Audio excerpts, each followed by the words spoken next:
আলহামদুলিল্লাহ আমাদের মাদ্রাসার মাহফিলের কাজ চলতেছে। দেখেন আজকে কিন্তু মাহফিলের জন্য অনেকগুলো বাঁশ আমরা গ্রাম থেকে কেটেছি এবং সেগুলোকে আবার সেই বাঁশের গাঁটগুলো চাঁচা হচ্ছে যাতে করে তার প্যান্ডেল করতে যাতে কোনো প্রকার সমস্যা না হয়। এই জন্য দেখেন আমাদের বাচ্চাগুলো কীভাবে চাচতেছে। মাশাআল্লাহ, সে অবশ্যই কিন্তু কেটে ফেললো।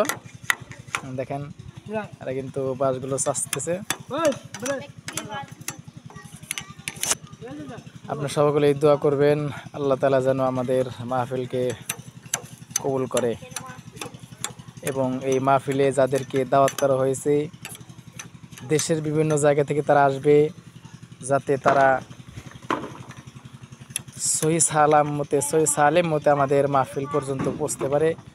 এদিকে দেখেন অনেকগুলো বাঁশ কিন্তু অলরেডি চাচা হয়ে গেছে। এই বাঁশগুলোর গাছ কিন্তু অনেক ফালা হয়ে গেছে। এই গণেন তো কটা বাঁশ এখানে চাচা হয়েছে, গণেন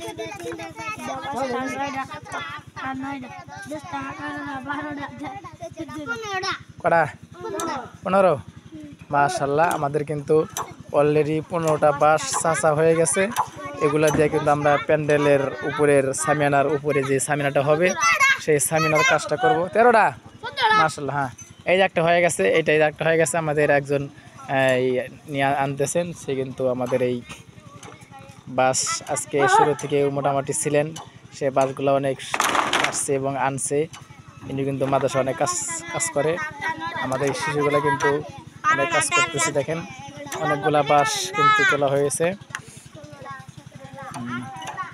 এদিকে আমরা দেখাইলে দেখতে পারবেন যে এদিকে আমাদের মাহফিলের জন্য যে কার্যক্রম স্টেজ সাজানো হবে, সেই স্টেজ সাজানোর জন্য কিন্তু আমাদের এই ডেকোরেটর ভাই মুক্তার ভাই কিন্তু এগুলো এনে কিন্তু আগেই এখানে নিয়ে আসছে, যাতে তার মাহফিলের কাজ করতে সহায়তা হয়। আপনারা দেখতেছেন এদিকে বাঁশ চাচতেছে। এদিকে কিন্তু আমাদের একজনের বাঁশ চাচা মোটামুটি শেষ, পুরো একটা বাঁশ সে একাই সে এটাকে শেষ করছে চেষে। হ্যাঁ মাশাআল্লাহ, আপনি শেষ করছেন? হ্যাঁ, কেমন লাগতেছে আপনার? ভালো লাগতেছে মাশাআল্লাহ।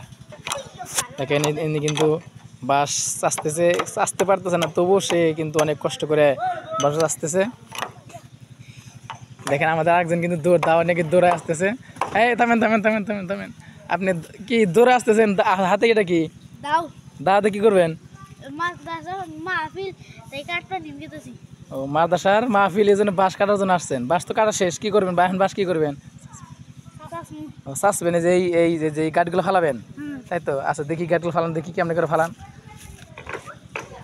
দেখছেন ইনি কিন্তু আমাদের একজন এই শিশু মাদ্রাসারই, কিন্তু সে দেখতেছে যে মাদ্রাসায় কাজ করতে হবে, এই জন্য কিন্তু সে বাড়ি থেকে দাও নিয়ে সে দৌড়ে আসছে মাদ্রাসায় কাজ করার জন্য। দেখেন কাজ করতেছে। এই জন্য আপনারা সকলে দোয়া করবেন আল্লাহ তাআলা যেন আমাদের এই মাহফিলকে কবুল করে এবং এদিকে অনেক বাসগুলো আসতে হবে, এই জন্য আমরা অতি তাড়াতাড়ি এই বাসগুলো শেষ করতে পারি। সকলে দোয়া করবেন ইনশাআল্লাহ।